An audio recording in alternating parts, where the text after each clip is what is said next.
Okay, तो आज हमको पढ़ना है डेडलॉक. ठीक है, next topic is deadlock in unit 2.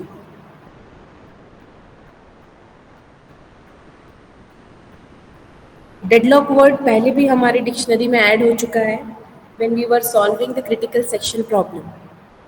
So can you please define what is deadlock Ma'am, in a your situation language, in which or describe deadlock? ma'am, a Can anyone? situation in which none of the process can progress. Yes.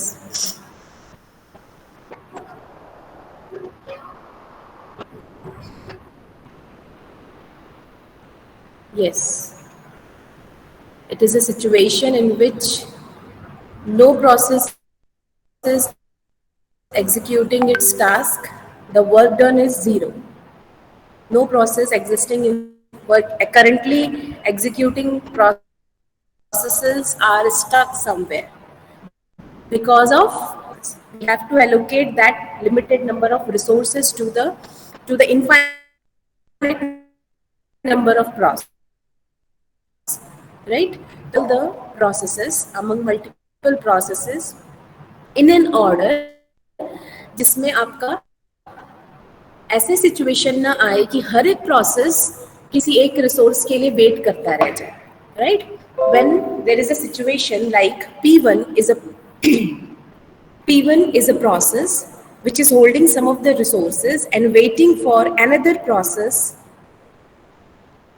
P2 to release some of the resources.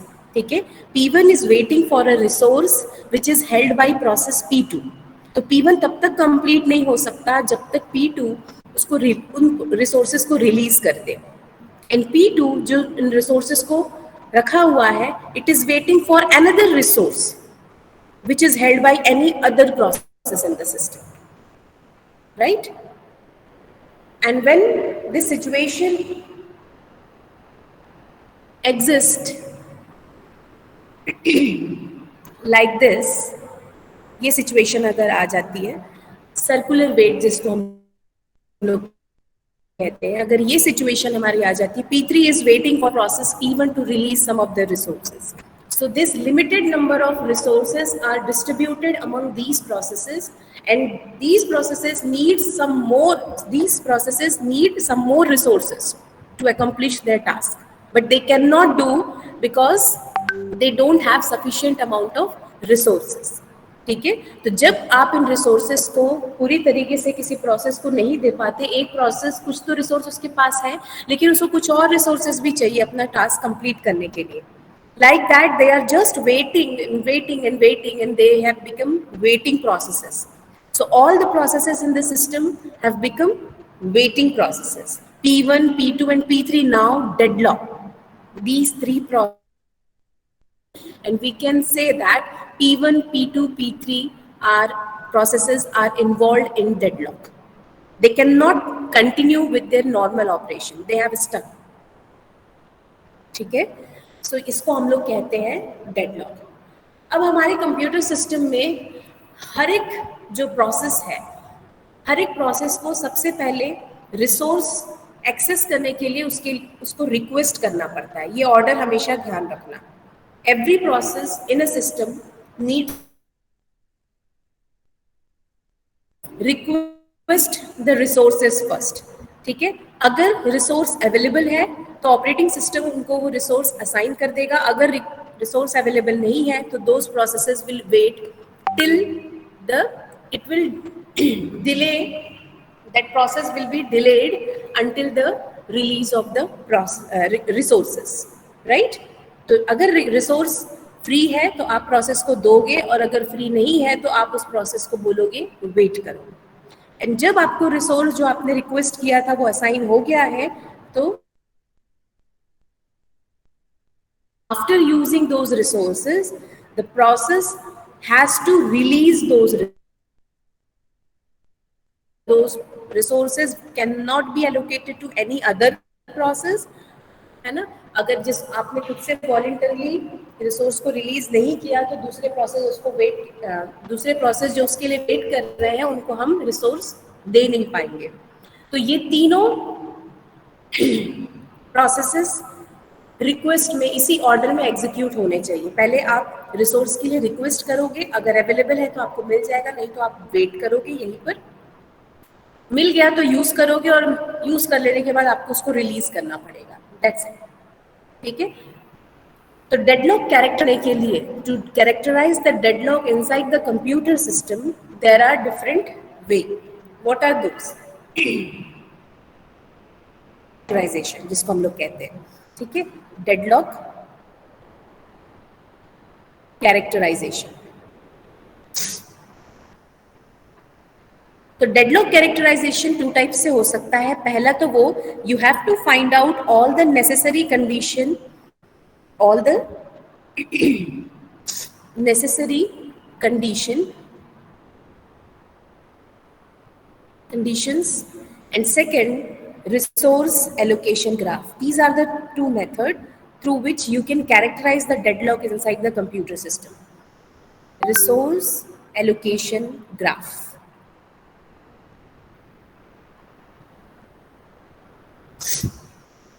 RAGB बोलते हैं, resource allocation graph. Okay. तो deadlock characterisation, अपने computer system में deadlock को find out करने के दो तरीके हैं। पहला तो ये, वो सारे कंडीशन, नेसेसरी कंडीशन जिसके वजह से डेडलॉक हो रहा है। दूसरा, एलोकेशन ग्राफ बनाकर। ठीक। तो पहला है necessary condition. What are those, वो मैं आपको बताती हूँ। फॉर कैरेक्टराइजिंग द डेडलॉक,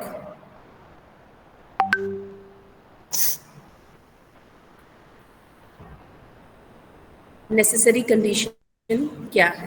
ठीक। तो सबसे पहला कंडीशन है mutual exclusion. Can anybody tell me what is mutual exclusion?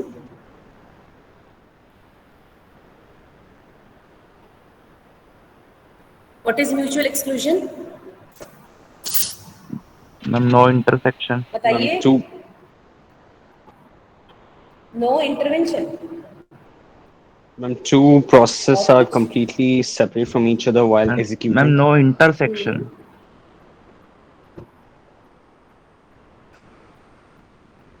बोलो बोलो बोलो।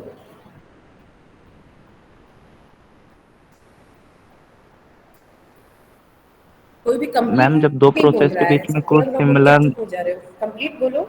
मैम दो प्रोसेस के बीच में कुछ भी सिमिलर ना हो, एकदम अलग अलग हो। सिमिलर ना हो मतलब उनके रिसोर्सेज भी अलग अलग हो? नो मैम वो जब बताओ। प्रोसेस चल रहा हो मतलब तो उनके, हाँ, मैम तब उनके बीच में कुछ, यानी कि जैसे आपने कब पढ़ा था ये बताओ? म्यूचुअल एक्सक्लूजन कौन से टॉपिक में पढ़ा? Process synchronization.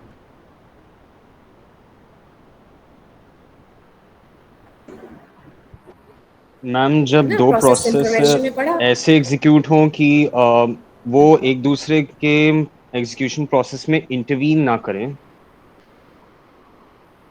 Okay, that means eight a time only one process should execute. इसका मतलब ये भी कि वो दोनों प्रोसेस कुछ ना कुछ शेयर कर रहे होंगे। They may be updating some common variable, some common file or table. That's why those एक टाइम पे एक ही प्रोसेस एग्जीक्यूट होना चाहिए, नहीं तो हम इनकंसिस्टेंट स्टेट में चले जाएंगे, है ना? यही रीजन है ना जो आप सभी लोग बोल रहे हो। तो सी, म्यूचुअल एक्सक्लूजन मतलब eight a time only one process can execute any code. अब यहाँ पर कोड की बात तो नहीं आएगी, डेडलॉक में हम रिसोर्सेज की बात कर रहे हैं। Those limited finite number of resources has to be distributed among multiple processes in a way कि डेडलॉक ना आए, सभी को अपना रिसोर्स मिल जाए, सबका अपना काम हो जाए और वो टर्मिनेट हो जाए। ठीक। तो यहाँ पर म्यूचुअल एक्सक्लूजन बोलने का मतलब क्या है? यहाँ पे म्यूचुअल एक्सक्लूजन बोलने का मतलब ये है, we have some of the resources inside our computer system which are non-shareable. What do you mean by non-shareable? Can you tell me any resource which is non-shareable?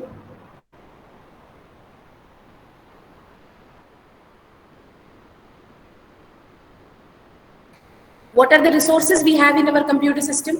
CPU cycles, memory space, files, IO devices like printer, DVD drive, tape drive, है ना, and piece of information in the database.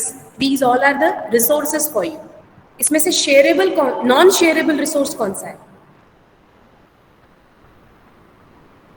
बताओ. Non shareable मतलब जिसको share नहीं किया जा सकता एक साथ. शेयर का मतलब ये नहीं कि एक यूज कर लिया फिर दूसरा यूज कर लिया, वो शेयरेबल नहीं है, वो नॉन शेयरेबल है.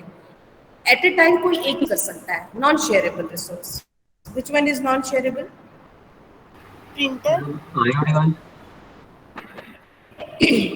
Yes, printer. हाँ रितेश, क्या बोला आपने? आईओ डिवाइस बोला ma'am, input output device. IO device, हाँ ठीक है. और सीपीयू कोई नहीं बोल रहा? सीपीयू शेयरेबल है क्या? Can multiple processes execute simultaneously in a single processor? No ma'am, ऐसा नहीं हो सकता. नहीं हो सकता ना. दैट मीन्स वो भी नॉन शेयरेबल रिसोर्स है. CPU is also non-shareable resource. Some resources are intrinsically non-shareable. You cannot run multiple processes at the same time. In your computer system, at least one non-shareable resource. You have to go in a mutual exclusive fashion, right? उस non-shareable mode में आपको processes को mutually exclusive fashion में ही काम करवाना पड़ेगा, right? At a time only one process is executing like that, है ना. CPU में एक टाइम पे एक ही प्रोसेस एग्जीक्यूट होगा, फिर दूसरे की टर्न आएगी, फिर तीसरे की टर्न आएगी, like that. In the same way printer में एट ए टाइम एक ही प्रोसेस प्रिंट कर सकेगा, बाकी सबको क्यू में रहना पड़ेगा, एक के बाद एक सबका नंबर आएगा. बट अगर फाइल हमारा रिसोर्स है तो रीड ओनली फाइल है, it is shareable resource. At a time multiple processes can read that file. वो रीड ओनली फाइल है, उसमें कोई भी प्रॉब्लम नहीं होने वाली, कोई इनकंसिस्टेंट स्टेट में नहीं जाने वाला. तो एक रीड ओनली फाइल को एक टाइम पे मल्टीपल प्रोसेसेस एक्सेस कर सकते हैं, like we do in our web, है ना. क्लाइंट सर्वर आर्किटेक्चर में we do the same thing. At a time एक ही कोड को मल्टीपल प्रोसेसेस एक्सेस करते हैं, क्योंकि आप सिर्फ रीड कर रहे होते हो, आप कुछ अपडेट नहीं कर रहे होते उसमें, राइट. तो read only files are shareable resources. But if you have anyone, but there are many. If you have any one non-shareable resource in your computer system, आपको उसमें mutual exclusion रखना पड़ेगा. तो अगर आप mutual exclusion रखते हैं तो वो जो resource जो non-shareable है, that can be a reason for a deadlock after some time. क्योंकि उसी एक resource के लिए सभी लोग डिमांड करेंगे और सबको बारी बारी से सबकी नंबर आएगी, है ना.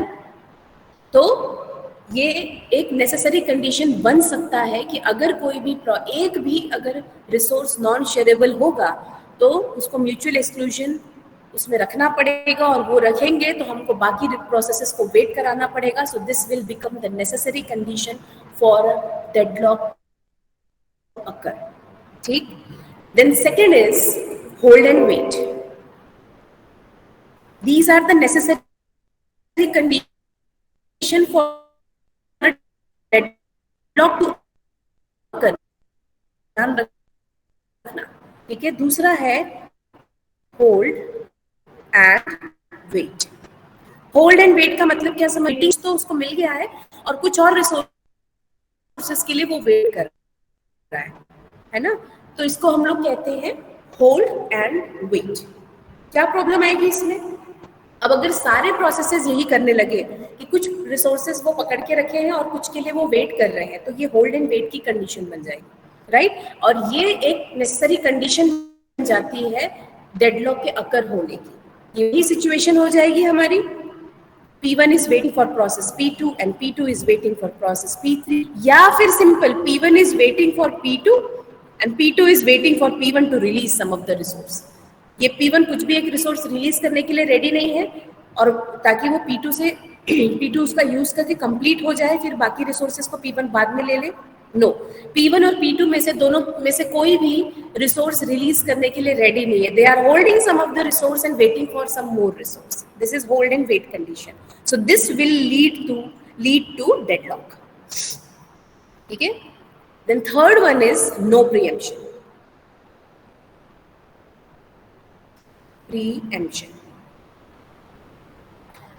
प्रीएम्पशन क्या था?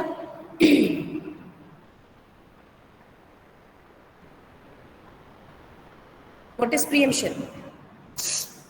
It was a scheduling method जहाँ पे जैसे ही कोई प्रोसेस आया उसको हमने एग्जीक्यूट करना शुरू कर दिया, और जो अगर कोई उस समय कोई प्रोसेस एग्जीक्यूट हो रहा था तो हमने उसको होल्ड पे रख दिया. तो प्रीएम्पशन किसका हुआ यहाँ पर?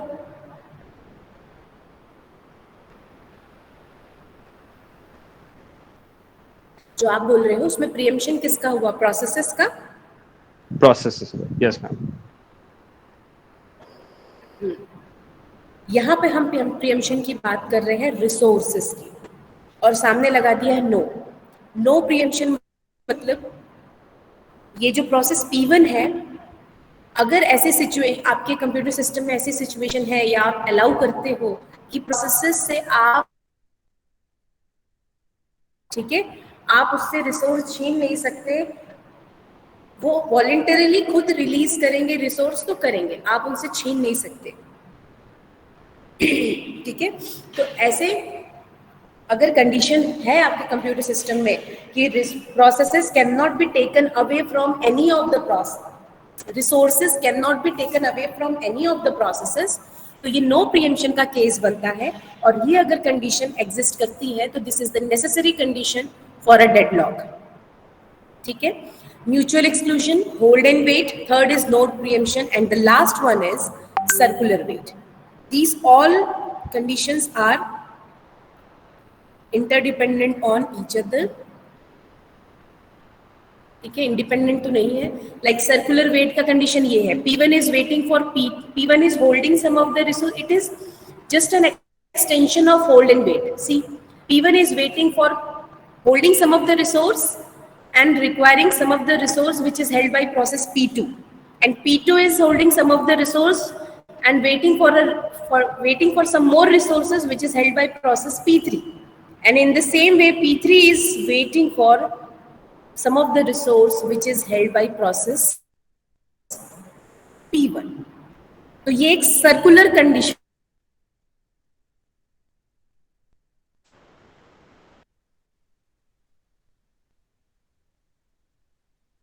waiting for each other.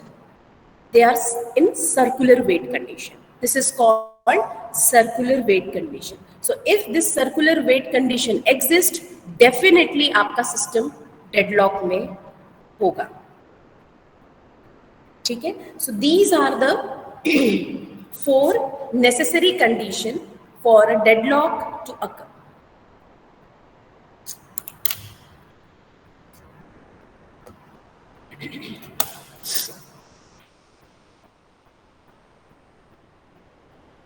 है ना. These are the 4 necessary condition for a deadlock to occur.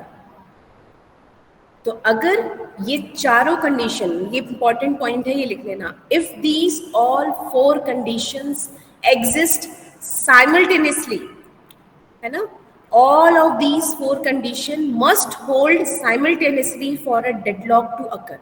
अगर ये चारों एक साथ होते हैं आपके सिस्टम में तो डेडलॉक होगा ही होगा. Mutual exclusion, hold and wait, no preemption, circular wait, है ना. If all these 4 condition will hold simultaneously for a deadlock to occur.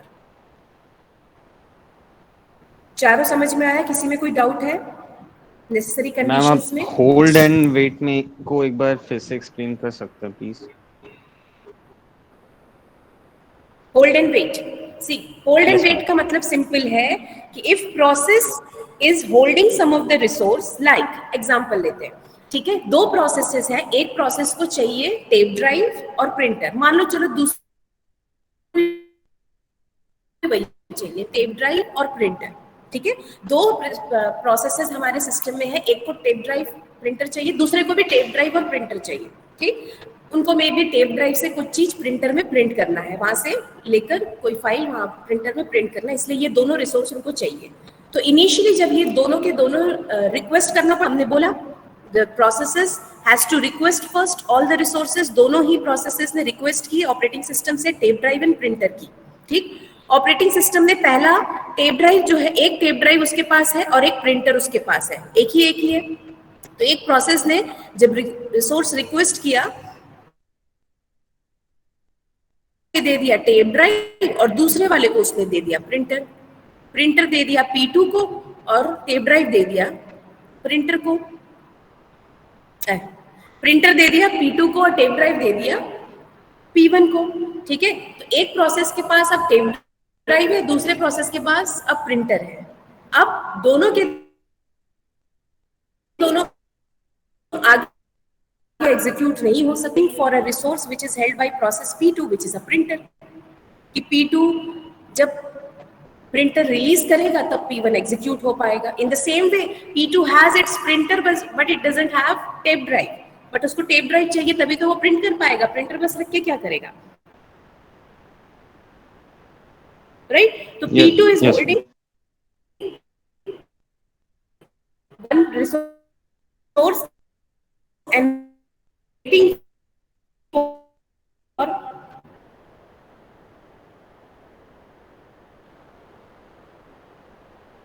P1, holding some resource and waiting for some more resource, hold and wait. So it may hold and wait. Abhi Yes, ma'am. Excuse me, ma'am. वही hold and wait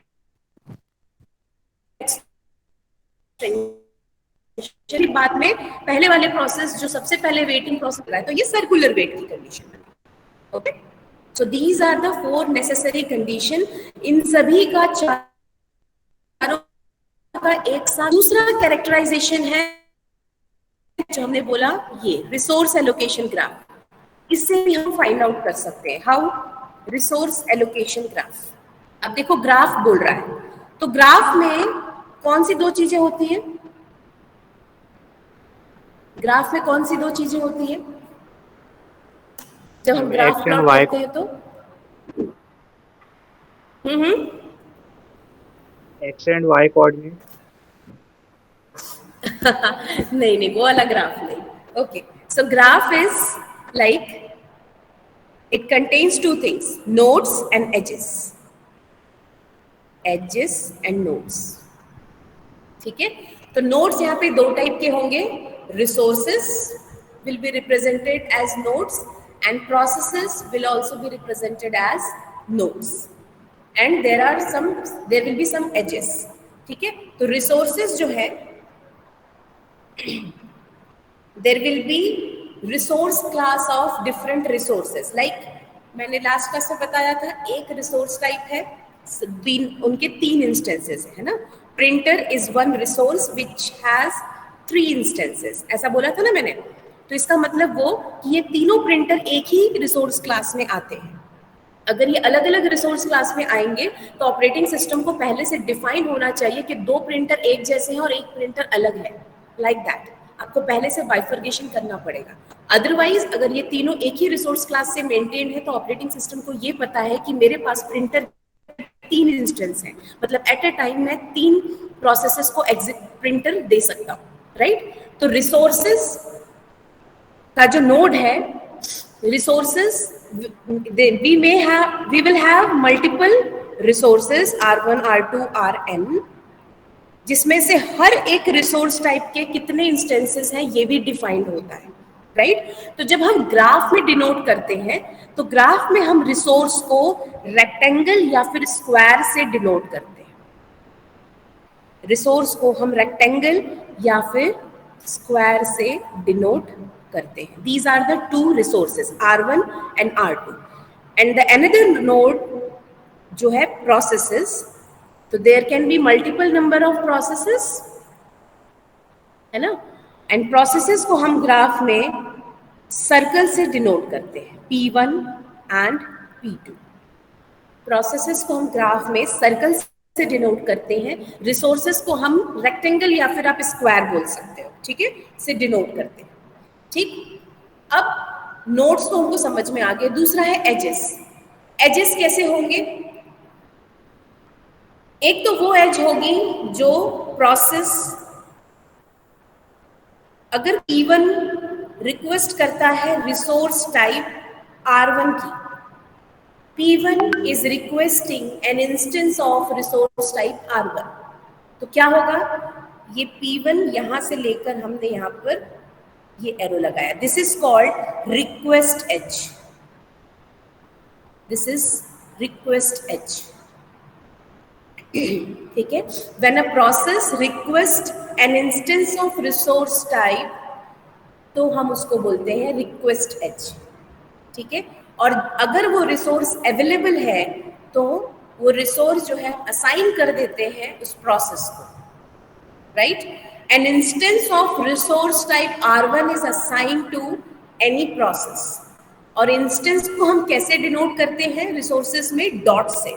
like अगर R1 के पास 2 instances होंगे तो मैं ऐसे dot से denote करूंगी। अगर R2 क्या एक इंस्टेंस होगा तो मैं सिंगल डॉट से रिप्रेजेंट करूंगी। ये क्लियर हुआ क्या? If R1 resource will have 2 instances, I will denote it with 2 dots inside the rectangle. Or if it has 1 instance, I will denote it using single dot. Is it clear? Ma'am यहाँ पे instance का मतलब ये है क्या कि हम 2 process से यूज कर सकते हैं अगर उसके पास 2 इंस्टेंसेस हैं? Like if I have 2 CPU, है ना, अगर 2 CPU है तो मेरे पास प्रोसेसर क्लास के 2 इंस्टेंसेस हैं, 2 प्रोसेसर है, मतलब एक साथ 2 प्रोसेसेस रन कर सकते हैं, राइट। तो ऑपरेटिंग सिस्टम पहला प्रोसेस जब आएगा, अगर वो सीपीयू की डिमांड करता है तो वो उसको रिक्वेस्ट करेगा तो वो उसको असाइन कर देगा। ऐसे ही फिर दूसरा प्रोसेस आता है, वो भी सीपीयू की डिमांड करता है तो उसके पास दूसरा इंस्टेंस भी है तो वो दूसरा असाइन कर देगा। अब अगर थर्ड रिक्वेस्ट आती है तो तीसरे प्रोसेस को वेट करना पड़ेगा, because operating system doesn't have any instance of that resource. So if any process demands that, they have to wait. ठीक है। तो इंस्टेंस, किसी भी रिसोर्स का एक इंस्टेंस जब हम असाइन करते हैं, लाइक अगर R1 का एक इंस्टेंस मैं P2 को देती हूँ, इफ इट इज, मेरे को ऐसा शो करना है कि R1 का एक इंस्टेंस P2 को गया है, तो मैं ऐसे शो करूंगी, it will start from the instance which has been assigned and end at the border of the circle. लेकिन देखो जब रिक्वेस्ट किया था तो सर्कल से स्टार्ट हुआ था और बॉर्डर स्क्वायर रिसोर्स के बॉर्डर में आके हमने रोका था। लेकिन अगर असाइन हुआ है तो कौन सा इंस्टेंस असाइन हुआ है वहां से आपको स्टार्ट करना है। Is it clear?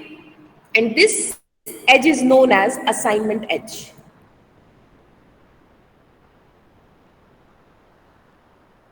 This edge is known as assignment edge.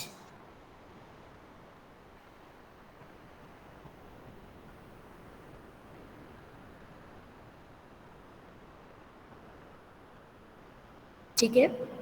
अब ये मान लो कि अगर ऐसा करते हम, ये दूसरा इंस्टेंस में हटा देती हूँ R1 का, so I have only single instance. R1 का भी एक इंस्टेंस है, R2 का भी एक इंस्टेंस है ना।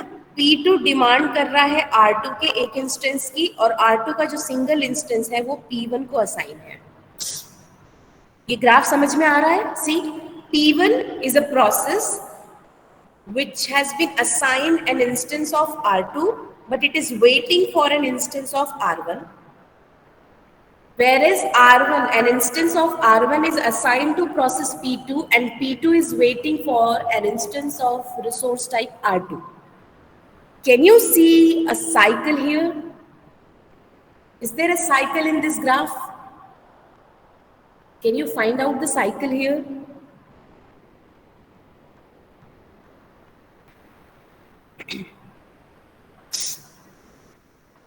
Yes, anyone? Yes, ma'am. Yes, है ना? ma'am. देखो P1 से स्टार्ट करें तो R1 में गए, फिर P2, फिर R2, फिर P1, तो ये मुझे एक साइकिल दिख रहा है। Circular weight. Correct, this is circular wait condition. इसको मैं आप जैसे ये जो लिखा है, ये जो लिखा हुआ है, ये वही कंडीशन है जिसको मैंने यहाँ पर इतने बड़े ग्राफ में डिनोट किया है। P1 is holding some of the resource and waiting for P2, whereas P2 is holding some of the resource and waiting for P1 to release some resources.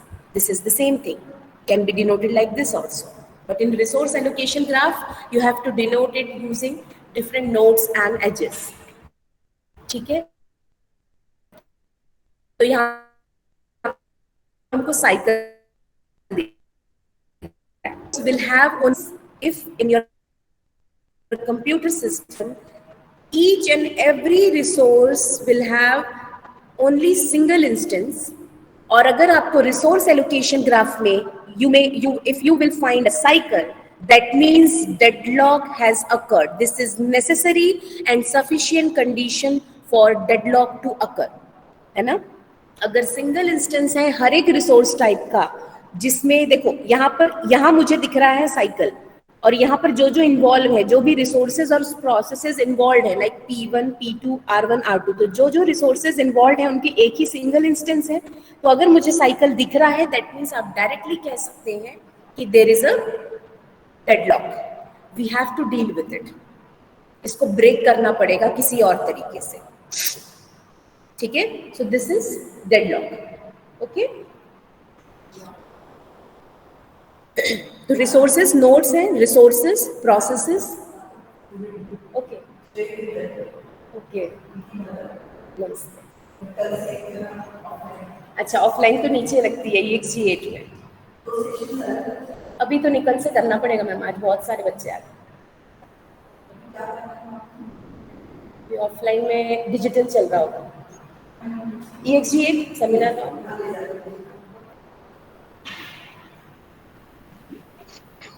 Okay, back to class.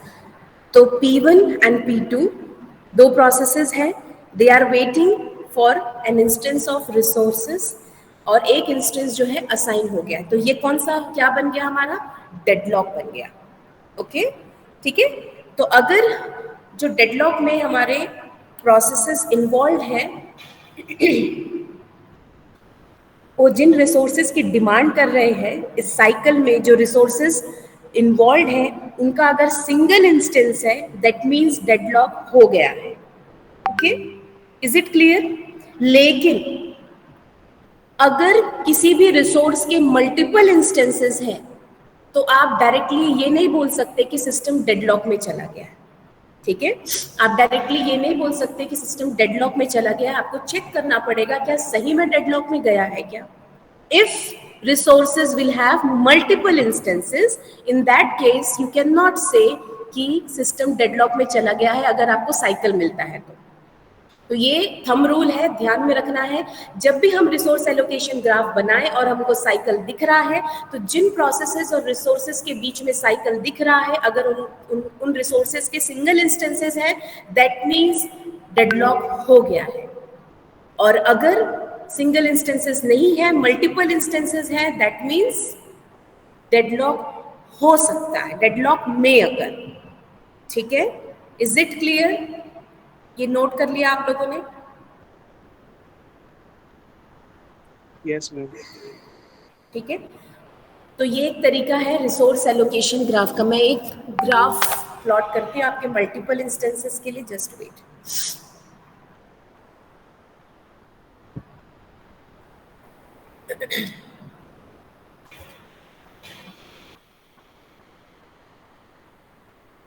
बाकी आप सब लोगों का क्या है? आज तो बहुत भीड़ बढ़ गई है कॉलेज में, ऑफलाइन में.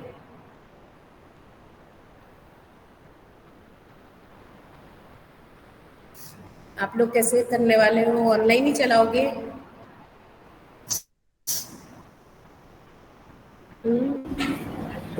मैम आएंगे ऑफलाइन. मैम सीटी के बाद ऑनलाइन क्लासेस चलेंगी?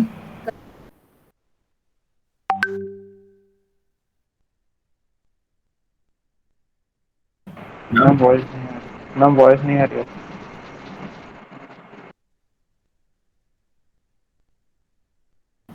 Ma'am ma'am ma'am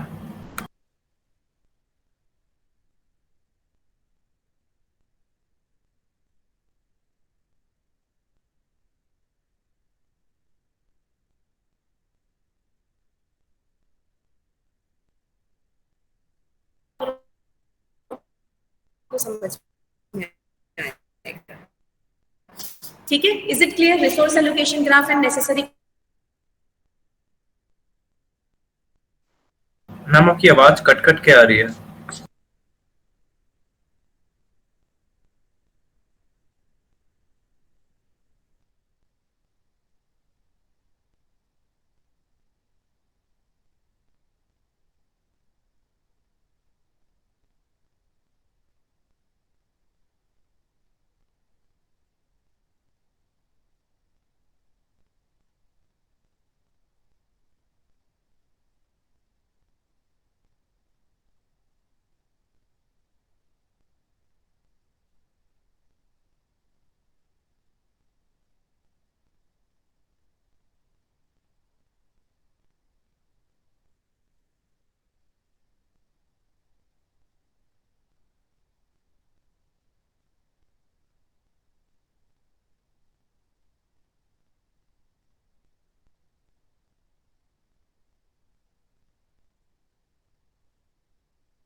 Am I audible now? Yes ma'am. Okay. Ma'am हाँ एग्जाम कंप्लीटली ऑफलाइन ही होगा? हाँ, ऑफलाइन ही होगा। ऑनलाइन के कोई चांसेस नहीं? नहीं, ऑनलाइन का कोई चांस नहीं। मैम एग्जाम के बाद ऑनलाइन क्लासेस होगी? अभी तक ऐसा तो नहीं है, कुछ भी बोला तो नहीं गया है हमको। हमको ये बोला गया कि आपको ऑनलाइन को सिर्फ पढ़ाना है, ताकि उनका कुछ, जब तक वो ऑफलाइन नहीं आ सकते तब तक उनका कोई लॉस ना हो। दैट्स इट, यही इंस्ट्रक्शन है हमको। मैम एक्चुअली मेरे पेरेंट्स अलाउ नहीं कर रहे हैं अभी शिफ्ट होने के लिए। तो आप एचओडी से बात करिए ना एक बार। मैम क्योंकि एक्चुअली मुझे अभी कोविड के सिम्टम्स भी हैं तो इसीलिए। हाँ, तो आप एक बार एचओडी पेरेंट को बोलिए कि एचओडी से एक बार बात कर लेंगे। और मैम अभी अभी मतलब मेरे फैमिली मेम्बर्स भी कोविड से उनका डेथ हुआ है तो अभी बिल्कुल भी प्रेफर नहीं कर रहे हैं शिफ्ट होने के लिए। हाँ, घर पे एक मिसहैप होता है तो वो है, और आप एचओडी मैम को ये चीज़ बताएंगे तो वो समझेंगी, उनकी फैमिली में भी सेम प्रॉब्लम है। We understand that thing. तो व्हाट आर द सॉल्यूशन? आप लोग अगर अपनी प्रॉब्लम रखेंगे नहीं तो उसका सॉल्यूशन निकलेगा नहीं, राइट? मैम क्योंकि लास्ट टाइम भी मैम हुआ था ऐसे, तो हम लोग घर वर सब ले लिए थे, फिर उसके बाद फिर केसेस बढ़ने लगे तो फिर प्रॉब्लम हम लोग को ही हो गई थी मैम लास्ट में। हाँ तो मैम घर वाले तो ये बोल रहे हैं कि दिसंबर मतलब कि दिवाली के बाद जाना है तो। हाँ, थोड़ा सा देख लेने के लिए कि आगे Yes. क्या हो रहा है सिचुएशन। यस कोई मैम प्रॉब्लम नहीं क्योंकि ना, तुम एक बार बात तो करो एचओडी से। आपके जैसे आप अकेले होगे नहीं, ऐसे और भी लोग होंगे, है ना? यस मैम तो मैम आप अभी यहाँ आप हूँ। ग्रुप में बात कर लीजिए बाकी Yes, सबसे। आप एचओडी को मेल करिए, है ना? अभी जो Yes, एचओडी सीएससी है उनको मेल करिए, और पेरेंट को बोलिए। आप लोग का तो पेरेंट ग्रुप भी बना हुआ है यस ना? मैम। तो पेरेंट को बोलिए, डायरेक्टली कॉल कर सकते हो एचओडी को, यस मैम। अपनी प्रॉब्लम रखिए, तभी तो सॉल्यूशन निकलेगा ना। HOD is the medium to take your problem to the management, yes ma'am. है ना? कि these are the problem with our student. Yes ma'am. तो अगर जेन्युइन केस है तो they will deal with it. Yes ma'am. तो अपनी problem रखोगे तो फिर उसका सॉल्यूशन मिलेगा। लेट इट बी, क्योंकि ये प्रॉब्लम तो पिछले 2 साल से चल रही है ना, तो you have to take it seriously. Yes ठीक है, मैम। पूरा पूरा कंट्री वापस से बैक टू ट्रैक आ रहा है, बट हम सीधे सीधे डायरेक्ट नहीं आ सकते। देर आर 40% फैमिली जिनके घर में ये प्रॉब्लम हुई है, उनको अभी भी डर है। तो वो यस मैम। उसमें कोई गलत नहीं है, और आप इतना सोचो मत। आप पहले आप मेल मैं लिखो वही अभी। और मेल को ड्राफ्ट भेजो, और 2-3 घंटे का समय दो, और आज शाम तक अपने पेरेंट्स को बात करने बोल दो। Yes ma'am. ठीक है? Sure ma'am. और ऑफिस आवर्स में ही बात करने बोलना, घर पे फिर फोन नहीं उठाएंगे तो फिर लेट हो जाएगा। Yes ma'am. Okay. Thank you. So what are the methods for handling deadlock? First one is deadlock prevention.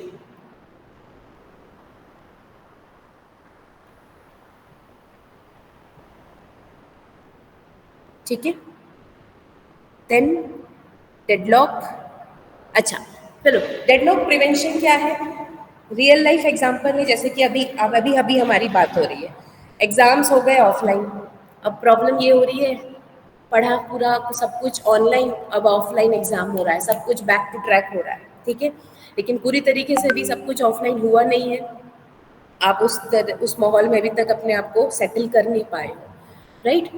But फिर भी देयर आर सम स्टूडेंट्स जो ऑनलाइन में भी पूरी तरीके से अपने आप को मेंटेन किए हुए हैं, वो सारी चीज़ें लर्न कर रहे हैं from any resource, from book and everything, and they are trying to achieve every criteria, जो भी क्राइटेरिया एकेडमिक में है, चाहे अटेंडेंस का हो कि 85% अटेंडेंस होना चाहिए और जो भी चीज़ें होनी चाहिए, वो सारी क्राइटेरिया फुलफिल कर रहे हो, you are taking preventive action कि मैं डेडलॉक में ना फंसूँ, आगे जाके मुझे कोई प्रॉब्लम नहीं होना चाहिए, कभी ऐसा नहीं हो रहा है कि एग्जाम फॉर्म नहीं मिल रहा है या सेशनल में कोई प्रॉब्लम हो गया या फिर मेरे मार्क्स कम हो गए, थ्योरी में आ गया लेकिन बाकी सब में कम हो गया, ऐसा ना हो इसके लिए आप लोग अभी टेंशन में है, क्योंकि सीटी के मार्क्स डायरेक्टली ऐड होते हैं सेशनल में, इसलिए आप सभी वरीड हो, राइट।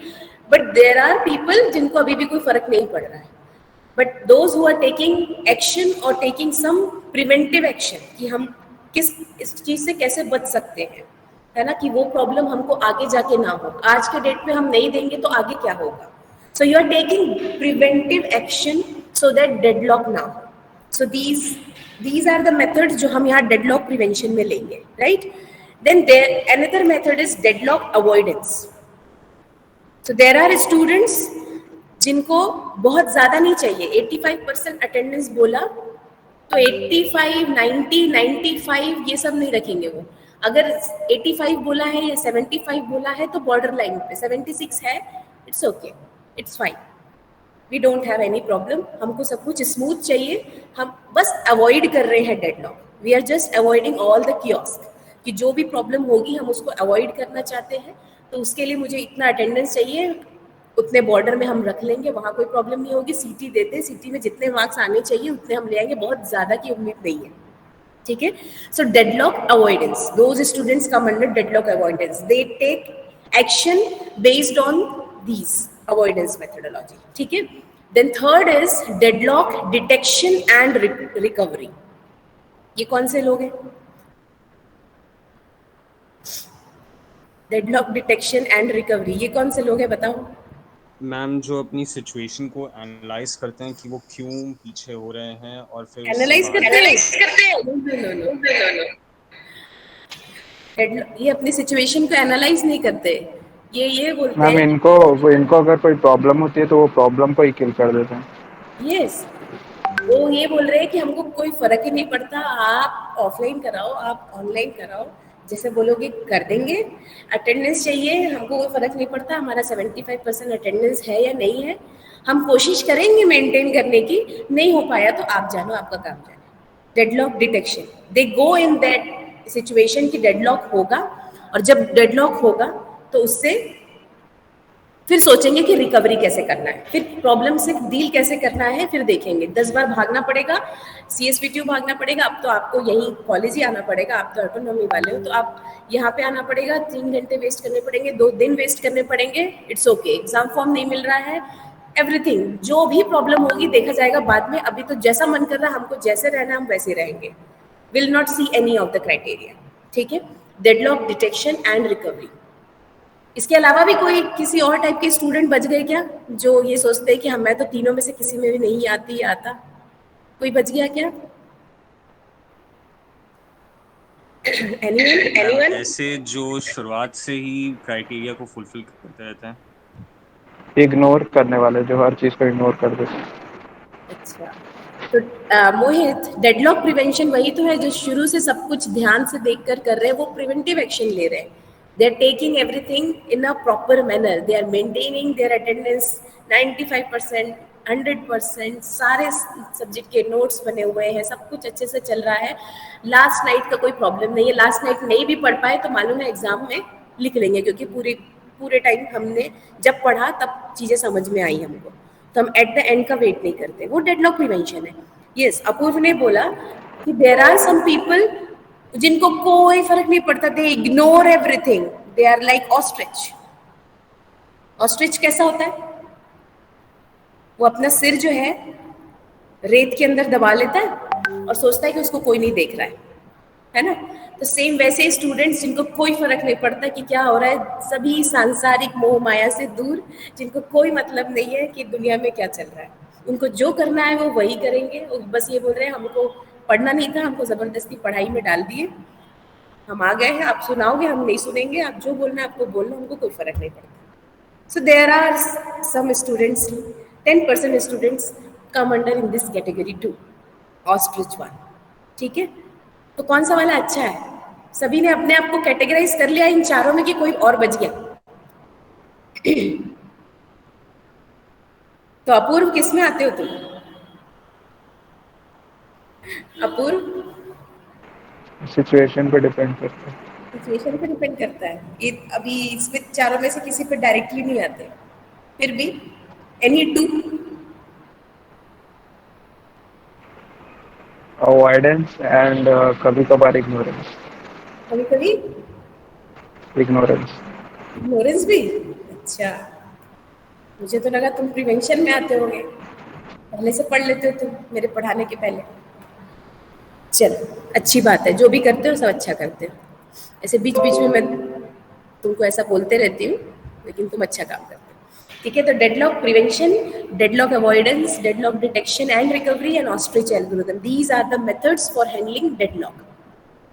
एक एक मेथड को हमको ध्यान से, अब बताओ ऑस्ट्रिच मेथड को पढ़ने की तो कोई जरूरत नहीं है, वी आर जस्ट इग्नोरिंग कि जब होगा देखा जाएगा, डेडलॉक में सिस्टम जाएगा तो फिर से ये पावर बटन को दबाएंगे, रीस्टार्ट कर लेंगे सिस्टम को। ऑस्ट्रिच कोई मतलब नहीं, डेडलॉक आएगा तो बंद कर देंगे सिस्टम, फिर से चालू कर लेंगे।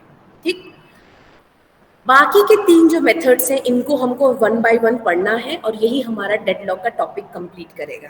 ठीक, तो थोड़ा सा मैं इसको शॉर्ट में डिस्कस करती हूँ सभी को इन computer system aspect. Deadlock prevention, इसमें हमको क्या करना पड़ रहा है? प्रिवेंटिव एक्शन लेना पड़ रहा है। प्रिवेंटिव एक्शन हमको कहाँ लेना पड़ता है? लाइक अगर इलेक्ट्रिसिटी कट हो जाए हॉस्पिटल्स में, वहाँ आईसीयू है, वहाँ पे अगर इलेक्ट्रिसिटी कट हो जाए तो क्या होगा? आपको सबको मालूम है। तो they should have some management कि इलेक्ट्रिसिटी 30 सेकेंड से ज़्यादा के लिए नहीं जानी चाहिए, जैसे ही गई तुरंत इन्वर्टर स्टार्ट हो जाना चाहिए और जनरेटर तो होना ही चाहिए। ठीक है, तो वहाँ पे आप 30 सेकेंड का भी इलेक्ट्रिसिटी कट बर्दाश्त नहीं कर सकते, अदरवाइज किसी की जान जा सकती है, राइट? और वही केस अगर एक कॉलेज में हो तो कॉलेज में क्या होगा? आप कितने देर तक वेट कर सकते हो? आप हाफ एन आवर वेट कर सकते हो, पसीना पोंछ पोंछ के पढ़ सकते हो। अगर आप स्मार्ट बोर्ड में पढ़ रहे हो तो आप बोर्ड में आके पढ़ सकते हो, या आप लैब कर रहे हो तो लैब की जगह आप थ्योरी कर सकते हो। Whatever some other thing can be done for half an hour और फॉर 1 आवर। बट अगर ये फ्रीक्वेंसी, तो हमको अगर 1-2 घंटे ऐसा होता है साल में तो हम उसको अवॉइड कर सकते हैं, लेकिन अगर वो दिन में 1-2 घंटे होते हैं तो भी वो कॉलेज में भी एक्सेप्टेबल नहीं होगा। दिन में हर दिन अगर 2 घंटे लाइट नहीं रहती है तो हमको वहां पर भी अरेंजमेंट करना पड़ेगा। सो प्रिवेंशन इज दैट कि क्या प्रॉब्लम है उसकी सिचुएशन को देखते हुए आपको प्रिवेंटिव एक्शन लेना पड़ेगा, राइट? तो जो हमने नेसेसरी कंडीशंस पढ़ी ना, ये 4, mutual exclusion, hold and wait, no preemption, circular wait, these are the 4 necessary condition. जब ये एक साथ होती है तो डेडलॉक होता है। तो डेडलॉक प्रिवेंशन मेथड बोलता है कि अगर इन चारों में से हम किसी एक को होने से रोक लें, इन चारों में से किसी एक को होने से रोक ले तो हम डेडलॉक को प्रिवेंट कर सकते हैं, क्योंकि these are the all necessary condition. और जब ये चारों एक साथ होती हैं तो डेडलॉक होता है। हम एक किसी एक को होने से रोक लेंगे तो हो सकता है हम डेडलॉक को होने से रोक लें, राइट? तो डेडलॉक प्रिवेंशन मेथड इस तरीके से काम करता है। बट ये जितना बोलने में ईजी लग रहा है ये उतना ही कॉस्टली होता है। डेडलॉक प्रिवेंशन उतना ही कॉस्टली होता है। आप जितने प्रिवेंटिव मेजर्स लेंगे आपको उतनी ही फंक्शनैलिटी कम रखनी पड़ेगी, तभी जाके आप प्रिवेंटिव एक्शन ले पाएंगे। एक नॉर्मल जनरल यूजर के लैपटॉप में अगर डेडलॉक प्रिवेंशन का मेथड देने गए तो उसके लैपटॉप में तो इतनी हजारों फंक्शन है, कितने को ब्लॉक करोगे आप? एक में प्रॉब्लम आई तो कितनों को ब्लॉक करोगे आप? नहीं कर सकते, राइट? तो वहां आप डेडलॉक प्रिवेंशन अलाउ नहीं कर सकते। तो it is very costly and आप बहुत ही ध्यान से कहीं पर ही बहुत ही स्मॉल फंक्शनैलिटी वाली जगह में, लाइक हमारे हॉस्पिटल, हमारे आईसीयूज में जो सिस्टम्स लगे होते हैं, मेडिकल इमेजिंग सिस्टम, उन सब में हम प्रिवेंटिव मेजर ले सकते हैं डेडलॉक का, कि उन फंक्शंस के बीच में डेडलॉक ना आए। उसके लिए हम बहुत ही कम फंक्शनैलिटी रखते हैं, उनके बीच में प्रॉपर सिंक्रोनाइजेशन करवाते हैं। इतने ही देर में एक्शन हो जाना चाहिए, ऑक्सीजन का लेवल इतना कम हुआ तो तुरंत एक्शन होना चाहिए, लाइक दैट। ठीक, डेडलॉक प्रिवेंशन। अब डेडलॉक अवॉइडेंस क्या है? We are trying to avoid the deadlock. कैसे अवॉइड करेंगे? हम ये बोल देते हैं कि प्रोसेस जब भी सिस्टम में आए अपने सारे रिसोर्सेज डिक्लेयर कर दे, कि उसको पूरे अपने लाइफ टाइम में कितने रिसोर्सेज चाहिए, कौन कौन से रिसोर्सेज कितने क्वांटिटी में चाहिए, कितने इंस्टेंसेस उसके चाहिए। ठीक है, अगर वो इनिशियली बता देता है, जितने भी रिक्वेस्ट एट अ टाइम आए, हम उसके बेसिस पे प्रिटेंड करते हैं कि हमने वो सब अगर अलाउ कर दिया, सब असाइन कर दिया, तो क्या हमारा सिस्टम डेडलॉक में जाएगा? हम एक एल्गोरिदम रन करके देख लेते हैं। अगर नहीं गया तो we will actually allocate all the resources to those processes, like that। हम करेंगे इसको, है ना, हम पढ़ेंगे इसको, तो ऐसा कर सकते हैं। लेकिन ऐसा करने में क्या होगा? देखो, अगर एक प्रोसेस है जिसको टेप ड्राइव से चीजें कॉपी करके डिस्क में डालना है, और डिस्क में कुछ सॉर्टिंग करनी है, कुछ ऑर्गेनाइजेशन करना है, और उसके बाद उस फाइल को उसको प्रिंट करना है, तो उसको अपने लाइफ टाइम में 3 रिसोर्सेज की जरूरत पड़ रही है, टेप ड्राइव, डिस्क और प्रिंटर। ठीक, तो अगर इनिशियली वो बोलता है मुझे इन तीनों रिसोर्सेज की जरूरत पड़ेगी लाइफ में मेरे, तो आपने उसको इनिशियली तीनों अगर दे दिया, क्योंकि सारे रिसोर्सेज अवेलेबल थे और कोई डेडलॉक नहीं हो रहा था, तो आपने तीनों अगर दे दिया, तो क्या यहाँ पे रिसोर्स यूटिलाइजेशन हो रहा है? अब आपको पता नहीं है कि टेप ड्राइव से कितना डेटा कॉपी करना है अभी डिस्क में, और डिस्क में जो भी ऑर्गेनाइजेशन करना है उसको करने में कितना टाइम लगेगा। प्रिंटर तब तक जबरदस्ती आपने उस प्रोसेस को दे के रखा हुआ है। Till that time, printer can be used by any other process in the system, right? So here we are not utilizing our resource fully. Maximum resource utilization नहीं हो रहा है, ठीक है, इस केस में। और अगर हम ऐसा करते हैं कि पहले टेप ड्राइव दे दे, अगर दूसरा मेथड डेडलॉक अवॉइडेंस का, अगर हम पहले इनिशियली जितनी जरूरत है पहले वो ले लो, जब उसका काम हो जाए तो रिलीज कर दो, और फिर से नई डिमांड रखो। लाइक इसी केस में टेप ड्राइव और डिस्क को वो पहले रिक्वेस्ट करता है, अपना सारा काम कर लेता है, उसके बाद वो रिलीज करता है टेप ड्राइव और डिस्क को, और फिर से नया रिक्वेस्ट करता है डिस्क के लिए और प्रिंटर के लिए। तो ये तभी आप कर सकते हो अगर आप ये इंश्योर हो कि अगर मैंने टेप ड्राइव और डिस्क को रिलीज किया, नेक्स्ट टाइम जब आपको डिस्क एलोकेट होगा तो आपका डेटा वहां पर परसिस्टेंट स्टोरेज है, उसका वो डेटा है, उसमें कोई ओवरराइट नहीं हुआ है, या फिर आपको मिल जाएगा। आप स्टारवेशन में नहीं चले जाओगे, आपको डिस्क मिल ही नहीं रहा, आपको प्रिंटर मिल ही नहीं रहा, आप आधा काम करके बैठे हो। ठीक है, तो ये दोनों ही केस में, एक में रिसोर्स का यूटिलाइजेशन नहीं हो रहा है और दूसरे में आपका प्रोसेस जो है स्टारवेशन में जा सकता है। तो ये दोनों ही प्रॉब्लम डेडलॉक अवॉइडेंस में आएगी। तो विल हैव टू सी कि किस तरीके से डेडलॉक अवॉइडेंस एल्गोरिथम को इम्प्लीमेंट करना है। Then third one is deadlock detection and recovery. तो in that case deadlock detection मतलब आप हर टाइम टू टाइम में एक एल्गोरिथम रन करके देखोगे कि कहीं डेडलॉक तो नहीं है मेरे सिस्टम में, कहीं डेडलॉक तो नहीं है, और जैसे ही डेडलॉक डिटेक्ट हो गया will execute some recovery mechanism कि इसको कैसे रिकवर करें। अगर रिसोर्सेज को प्रीएम्प्ट करके हो जाता है तो ठीक, अगर प्रोसेसेस को प्रीएम्प्ट करके हो जाता है तो ठीक, इसी तरीके से उससे रिकवरी का सोचेंगे। लेकिन विल वेट कि हमारा सिस्टम डेडलॉक में कब जाता है, हम उसके पहले ना तो कोई प्रिवेंटिव एक्शन लेंगे, ना उसको अवॉइड करने की कोशिश करेंगे, हम उसको जाने देंगे डेडलॉक में। जब डेडलॉक हो जाएगा, डिटेक्ट होगा, तब हम रिकवरी करेंगे। ठीक है, so these are the 3 method जो हमको पढ़ना है। नेक्स्ट क्लास से हम एक एक को लेंगे। डेडलॉक प्रिवेंशन हमारा नेक्स्ट क्लास में हो जाएगा और अवॉइडेंस भी स्टार्ट हो जाएगा। तो 4 to 5 क्लास में ये कंप्लीट हो जाएगा, और जो बाकी बचा हुआ पार्ट है हमारा क्रिटिकल सेक्शन का, जो लास्ट का क्लासिकल प्रॉब्लम वाला, वो हम लोग इसी वीक डिस्कस कर लेंगे। तो इस वीक हमारा यूनिट 2 कंप्लीट हो जाएगा, नेक्स्ट वीक से हम यूनिट 3 स्टार्ट कर देंगे। ओके, तो अटेंडेंस ले लेती हूँ।